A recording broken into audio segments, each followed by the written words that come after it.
Jaz bi se ministrici rada vseeno ob tej priliki še posebej zahvalila, predvsem za dobro sodelovanje v teh pogojih upravljanja dela naših meteorologov na postaji na Kredarici in pa predstavnikov vojske. Res je, da je to sodelovanje rečeva vzorno in da ob tem sodelovanju je medsebojna pomoč velika. Če pogledamo vrh Triglava in leta nazaj, ko smo Slovenci in ko je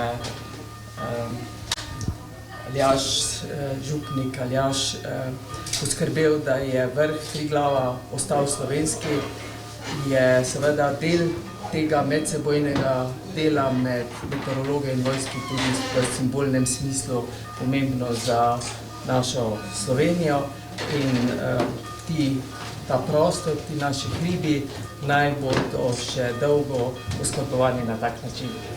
Hvala. Jaz k temu dodam še to, da sem vesela, da smo danes ta sporazum podpisali tu, v osrčju Triglava, simbola slovenstva, boljše kot nekje v dolini, ker lahko tukaj vidimo, v kakšnih razmerah delujejo tako tvoji sodelavci kot naši sodelavci. Vesela sem, da jim zagotavljamo primerne pogoje, da smo obnovili meteorološko postajo. Moramo narediti še en napor več, zagotoviti jim še boljše pogoje za bivanje, kajti danes imamo tukaj res čudovito vreme, ki pa je bolj kot ne en izmed redkih dogodkov v celem letu.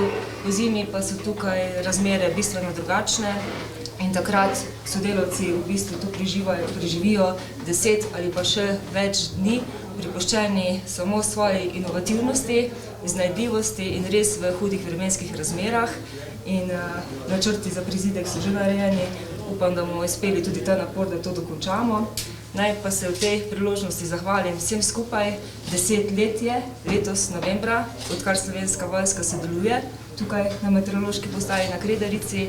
In naj se zahvalim tudi vsem pripadnikom Slovenske vojske, ki so sodelovali v vseh teh letih, pa tudi čestitam vsem ob 60-letnici letos delovanja meteorološke postaje tukaj, zato, da v bistvu vse te podatke ne uporabljamo zgolj kot statistiko, ampak predvsem, da ti podatki pomagajo reševati tudi človeška življenja, predvsem tistih v planini, pa tudi v naših dolinah.